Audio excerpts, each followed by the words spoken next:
الرحمن الرحیم۔ میں آج 12ویں جماعت کے لیے یہ لیکچر پیش کرنا چاہتا ہوں۔ میرے لیکچر کا موضوع ہے علی گڑھ تحریک۔ علی گڑھ تحریک کیوں شروع ہوئی، اس کے پہلو کیا تھے، مختلف پہلو اور اغراض مقاصد کیا تھے۔ اس سے پہلے ہمیں یہ جاننا ضروری ہے کہ یہ تحریک کیوں شروع ہوئی۔ تحریک دراصل 1857 کے انقلاب کے بعد شروع ہوئی، جو انقلاب ہندوستان کے لوگوں نے بالخصوص مغل حکمرانوں اور باقی جو چھوٹی چھوٹی ریاستیں تھیں انہوں نے انگریزوں کے خلاف تحریک چلائی، وہ ناکام ہو گئی۔ لیکن اس کا عتاب سب سے زیادہ مسلمانوں پر گرا، جاگیریں ضبط ہوئی ان کی، کچھ کو پھانسی دی گئی، شہزادوں کو پھانسی دی گئی اور ملازمتیں چھوٹ گئی۔ سر سید اسی دوران ملازم بھی تھے، انہوں نے انگریزوں کی مدد بھی کی تھی اس سے پہلے بہت سے معاملات میں، اور انہوں نے یہ سب دیکھا کہ مسلمانوں کی حالت دن بدن خراب ہو رہی ہے، بگڑ رہی ہے، ان میں توہمات ہیں، رسومات ہیں، فرسودہ رسومات۔ تو انہوں نے اس کو دور کرنے کے لیے علی گڑھ تحریک شروع کی۔ بنیادی مقصد اس کا تھا اصلاحی و مقصدی تحریک تھی یہ، ہندوستانیوں بالخصوص مسلمانوں کو سائنسی تعلیم کی طرف لانا اور ان میں جو خامیاں تھی وہ دور کرنا تھا۔ اس مقصد کے حصول کے لیے سر سید نے اپنی قوم کو فرسودہ روایت اور توہم پرستی سے کنارہ کش ہونے، زندگی کے مادی مسائل سے دلچسپی لینے اور تجدد و تحرک کے میدان کو اپنانے پر زور دیا۔ سر سید نے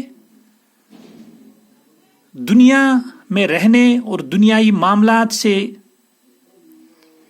لڑنے کی ترغیب دی، ان میں دلچسپی لینے کی ترغیب کی، جو مسائل تھے دنیائی مسائل ان سے آنکھ نہیں چرانے کی ترغیب بلکہ ان سے آنکھ ملانے کی ترغیب دی۔ تجدد و تحرک، وہ جدید چیزوں کو سمجھ چکے تھے، وہ مسلمانوں کو اس بات کے لیے راغب کرنا چاہتے تھے کہ زمانہ بدل چکا ہے، سائنسی تعلیمات آ چکی ہیں، مغربی تعلیمات ہمیں حاصل کرنی چاہیے۔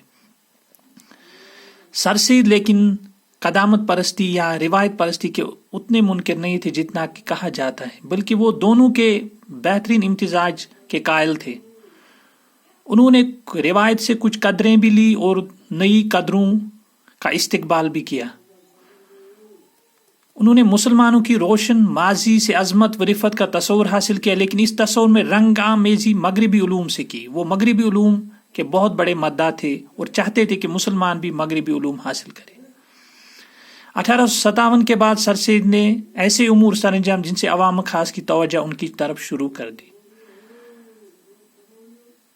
1860 میں قحط کے دوران انہوں نے مراد آباد میں قحط زدگان کے لیے خوراک اور علاج کا انتظام کیا۔ مذہبی غلط فہمیوں کو رفع کرنے کے لیے مذہبی صحائف کو اساس بنا اور عبرانی پڑھ کر وہ تمام اصول تلاش کیے جن کی تحریف لفظی اسلام کے خلاف استعمال کی جاتی تھی۔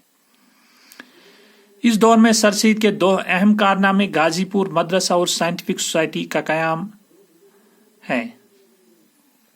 مدرسے کا مقصد نونہالان وطن کو نئی تعلیم سے روشناس کرانا تھا اور سوسائٹی کا مقصد بڑوں کو علوم۔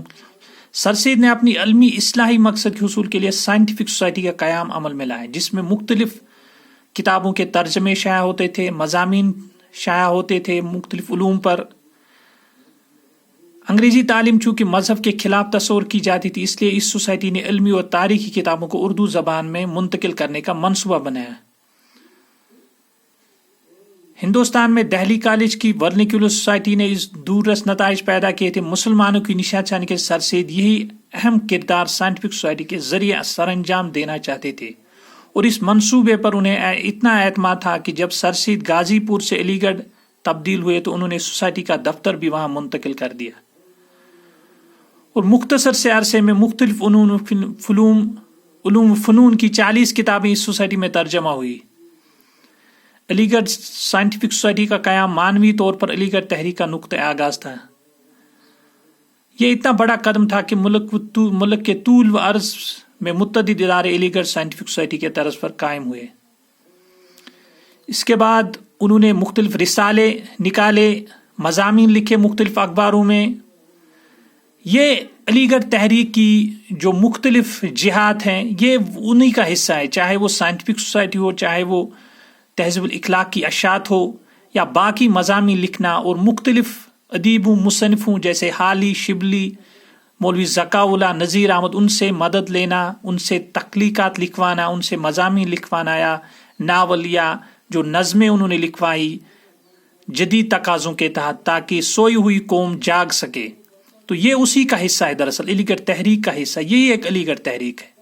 علی گڑھ تحریک بکھری ہوئی صورت میں تو سائنٹیفک سوسائٹی کے قیام کے زمانے میں مورج عمل میں آ گئی تھی، اور سر سید نے مقاصد کے حصول کے لیے جدوجہد بھی شروع کی تھی. تاہم جب سر سید لندن سے واپس آئے تو یہ تحریک اپنے منضبط صورت میں رونما ہوئی، اور تہذیب الاخلاق نے اس تحریک کے نظریات کی تبلیغ اور مقاصد کی تکمیل میں اعلیٰ خدمات سر انجام دی.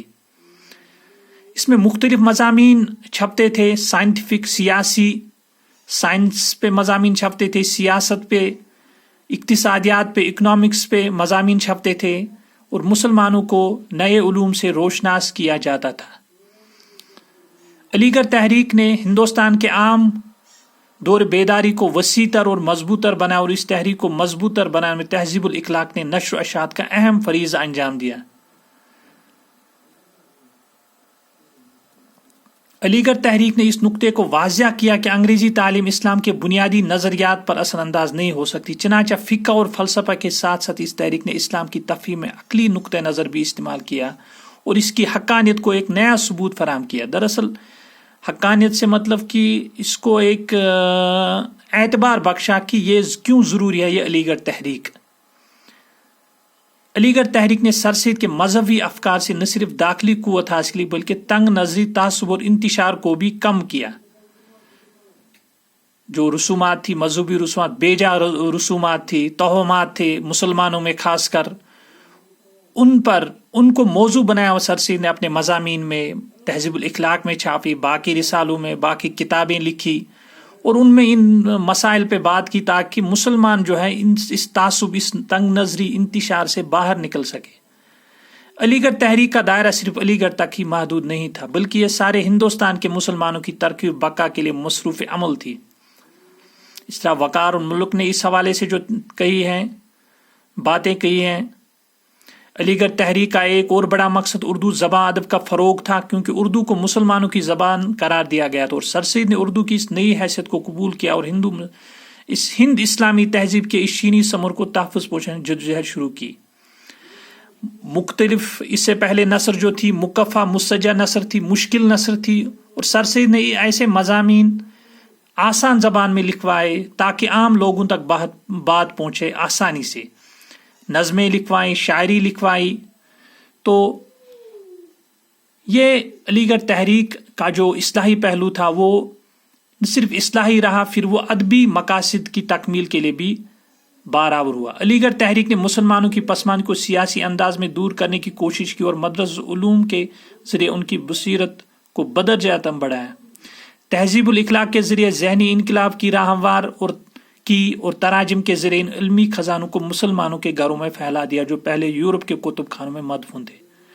علی گڑھ تحریک نے مسلمانوں کی سیاسی اور تمدنی زندگی میں انقلاب برپا کیا. علی گڑھ تحریک چونکہ ایک فعال تحریک تھی اور ایک واضح نصب ان کے لیے عملی جدوجہد کر رہی تھی، اس لیے اس کے خلاف شدید رد عمل کا اظہار بھی ہوا. داخلی سطح پر تحریک کے چند رفقا نے قائد تحریک سر سید احمد خان سے مذہبی اور تعلیمی امور اختلاف کیا، اور خارجی سطح پر تحریک کے بعض متشدد ناقدین نے اس کے معاشرتی خلاف آواز اٹھائی. لیکن اس سب کے باوجود یہ تحریک کامیابی سے اپنے مقاصد تکمیل کرتی رہی، اور اس تحریک کے بغیر ہندوستان میں مسلمانوں کی تاریخ کو سمجھنا ادھورا ہے. شکریہ.